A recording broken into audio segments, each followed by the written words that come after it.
فقال له رسول الله صلى الله عليه وسلم: المرء مع من أحب. Сонда пайғамбарымыз саллаллаху алейхи вассалам адам жақсы көргенімен бірге болады деді.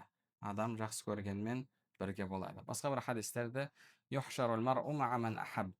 Адам қияметте кімді жақсы көрсе, сонымен бірге тіріледі деді. Кімді жақсы көрсе, сонымен бірге тіріледі.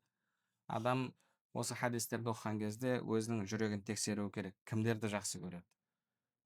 Алланың елшісін, сахабаларды жақсы көреді ме, немесе актерларды жақсы көреді ме, футболистерді жақсы көреді ме?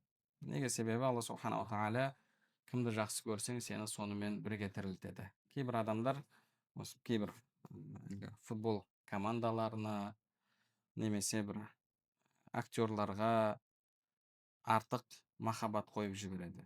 Оның махаббаты пайғамбарға деген махаббатынан да кейде артып кетіп жатады. Неге? Себебі сол адамдардан пайғамбарымыздың өмірбаянына қатысты, пайғамбарымыздың әке-шешесінің атын сұрасаңыз, немесе тағы да басқа да сондай пайғамбарымызға қатысты сұрақтарды сұрасаңыз, білмейді.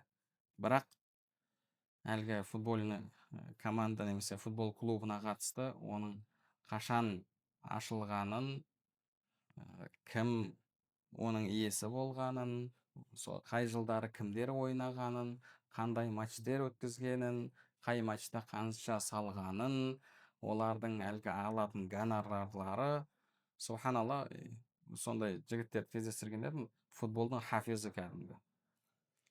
Бәрін жылымен жаттап алған. Мына жылы мынандай матчта екінші таймда мынандай минутта былайынан гол салды деп тұрып айтқан кезде аузың ашылып қалады. Бірақ пайғамбарымыз саллаллаху алейхи вассаламның өмірбаянынан ешнәрсе білмеді. Пайғамбарымыз саллаллаху алейхи вассалам сахабаларын танымайды. Пайғамбарымыз саллаллаху алейхи вассаламның жұбайларының атын білмейді.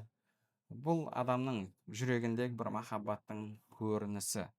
Пайғамбарымыз саллаллаху алейхи вассалам әл-мар'у ма'a ман ахаб. Адам жақсы көргенмен бірге болады деді.